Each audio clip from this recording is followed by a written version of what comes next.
It's Friday, May 22nd, and this is news and commentary from America's Heartland. You're watching Heartlander News. Hello and welcome in to this edition of Heartlander News. My name is Chris Stigall. Meanwhile, the Democrats are in full tilt freakout mode, and we mentioned this earlier in the week over the Weaponization Fund. Hilarious, actually. The top Democrat on the House Judiciary Committee introducing legislation that would block a $1.8 billion fund to pay people who say they were the targets of politically motivated prosecutions. Now, again, discussing this earlier in the week, what this was is President Trump suing the government for releasing his taxes illegally. Wasn't supposed to happen. And President Trump said, I tell you what, I'll settle with the government. I don't need the money. Go ahead and put it into a fund, and we're going to pay people who have been abused by this government. The weaponization of government against its citizens, there are people suing the government. We're going to make a cash settlement pool for some of those victims. Oh, well, this cannot stand. And the left has been apoplectic about it. They're still talking about it today. In fact, even as I speak to you now, cable news is ratcheted up about this. President Trump talking more about this weaponized fund yesterday in clip 127. Made a settlement of some kind. I wasn't involved in the settlement. I could have been involved, but I didn't choose to be. So they made a settlement. Also, the anti-weaponization of people. I mean, people were destroyed. They went to jail. Their families were ruined. They committed suicide. You know, all the Biden administration and the Obama administration, both of them. I mean, the Obama administration started it. The Biden administration was horrible in terms of what they've done to people is incredible. And we're reimbursing those people for their legal fees and for their costs and for anybody involved. But they destroyed people committing. I read the other day, a person committed suicide over it. They went, you know, it was the most violent thing I've ever seen in politics, what they did. And yet if I say, oh, let's look at this one or that one, they say weaponization. What they did in terms of weaponization will never be allowed to happen in this country again. So we think that we think that anybody involved in that process should partake. And you're talking about peanuts compared to the value. It destroyed the lives of many, many people. Thank you very much. Now, I will just point out that this is exactly where President Trump and conservatives and those of us who oppose Democrats and left-wingers, this is exactly where we want the conversation. Just in case some of you might have missed, why is this coming up? Why now? I think Donald Trump, I think Todd Blanche, I think the team at the White House understands that having a discussion right now, reminding people about the weaponization of government, creating this fund, making the left, I mean, the Democrats are literally trying to pass a law right now to fight it.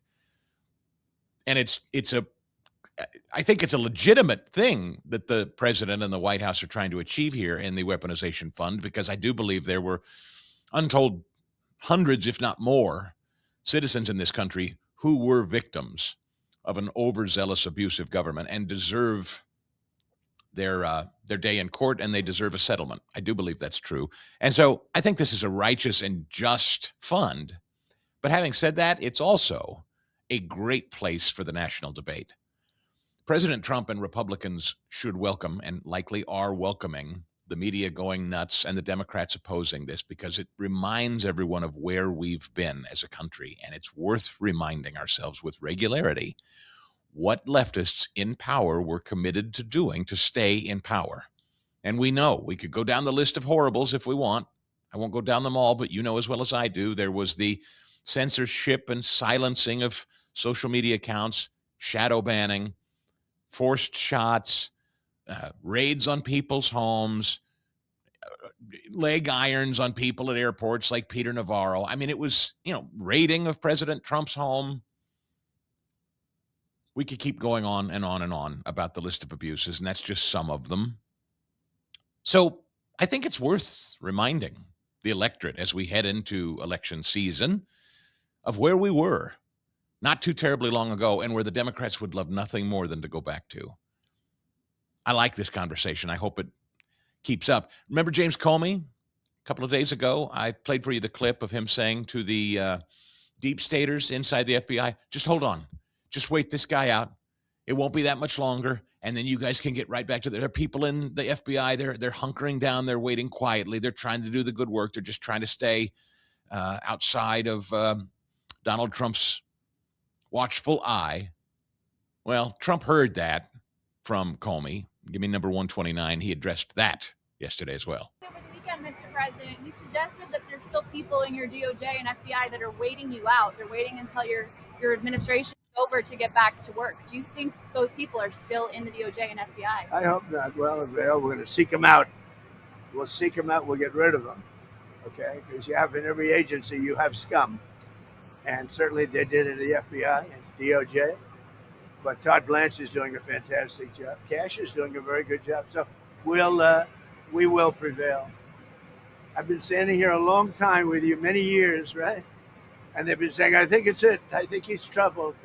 Here I am, It's a very constant situation. But I think you're going to find that we have great people in the FBI and we have great people in DOJ. Todd Blanche has really been doing a great job. It's there's a little winsomeness in Trump. I think there's some gratitude in that if you're really kind of digging a little bit into the psychology of Trump, to kind of smile and say, they've been saying I'm a bad guy for a long time. There have been a lot of people inside that organization try to take me down, and yet here I still stand. Isn't that something? I've been standing here with you for a long time. And it really is when you stop and consider. For 10 years, effectively, maybe more now, since he was a candidate in 2015 at least, we've been talking about this guy, and we've been talking about a weaponized system that has been desperate to get rid of him. And through the primaries, through multiple elections, through the impeachment fiasco, the Russia hoax, the assassination attempts, the home raids, the courts, the mugshots, there he still stands. I have a feeling if he wasn't a very spiritual guy before, I can't help but imagine, and I don't know the president, but I can't help but imagine in some quiet moments, if he really allows himself to reflect on it, you got to believe in the providential hand of God if you're him. After all of this, and as he smiled and said, I'm still here. It's pretty remarkable.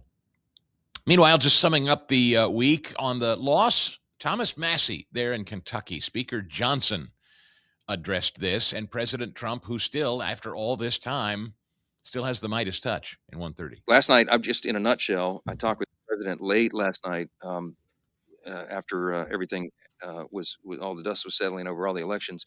And we talked about how his endorsement is the most powerful in the history of politics. I mean, anywhere in the world. I think it's just a phenomenon.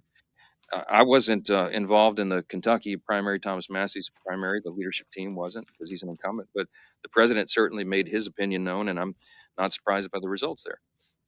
The president knows what's at stake in this fall's elections, and he and I need conservative patriots here ready to help us continue saving America. And that's why we're working hand in hand to defend and grow this House Republican majority. I'm convinced we're going to do that. I'm thrilled about 3 more of our endorsed candidates who are going to do just that. They advanced last night: Ralph Alvarado in Kentucky, Houston Gaines, and Jim Kingston in the state of Georgia.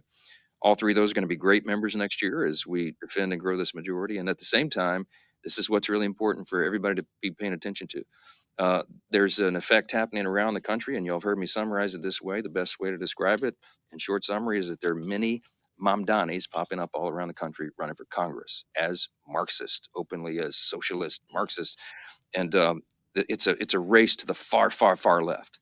And as we say all the time, this is not our father's Democratic Party. This group has been taken over. I mean, the Democratic Party's been totally taken over by the far left, and Hakeem Jeffries and the team here can't do anything about it. In fact, Republicans are the only ones that can stop them from destroying our country, and that's why we must and we will win. But they continue to nominate some extremely radical candidates last night. Even people, there's a candidate in Pennsylvania stolen from his own family, and he won the primary on the Democrat side. They're going to lose these swing districts. And in summary, we'll go to questions, but in summary, this is what it boils down to. You heard the leaders say it. You've heard all of us say this over and over and over. This is a contrast election, okay? And at the end of the day, the American people have to just look at this. It's contrast between common sense and crazy. We're going to ask the people. I mean, as all of our candidates and our incumbents are out in the field, they're just ask the questions. Do you want to keep the team in charge who secured the border, got dangerous criminal illegal aliens out of your communities and brought down crime? that got American energy dominance going again, that returned us to peace through strength, that has put all the conditions in the economy to make your life better and bring down the cost of living and higher paychecks and higher tax refunds, and got men out of women's sports and little girls' locker rooms and ended trans surgeries on minors. Do you want to keep that team, that party in charge of Washington? Or do you want to turn it over to the people that want to do the opposite of all those things I just described? It's a serious contrast. It's a serious chasm, a widening chasm between the two parties that didn't exist here even 20, 30 years ago. But this is where we are. And you got to keep America on track. And that's what this election is about. Okay. Well said by Speaker Johnson. Mini Mamdanis popping up all over the country. And it's interesting that he chose Mamdani as his focus, because this week Mamdani is dealing with his own backlash in New York. All of his socialist utopian ideas are going to be funded, of course, by the fabulously wealthy. That's who he's coming after, because, frankly, those are the only people that could ever afford these pipe dreams. Most of the people in New York City don't really pay any taxes at all.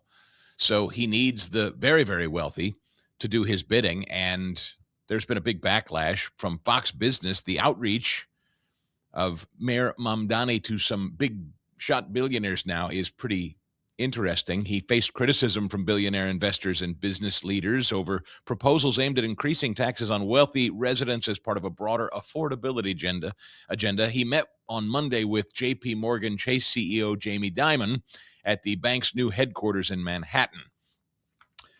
We don't know specifically what was discussed. Citadel founder Ken Griffin was among the high-profile financiers who criticized the mayor's proposals during the campaign. Dimon had previously warned about the risks of high taxes and overregulation on New York's business climate. In past interviews, he cautioned that companies and workers could continue migrating to lower tax states if policymakers fail to maintain the city's competitiveness.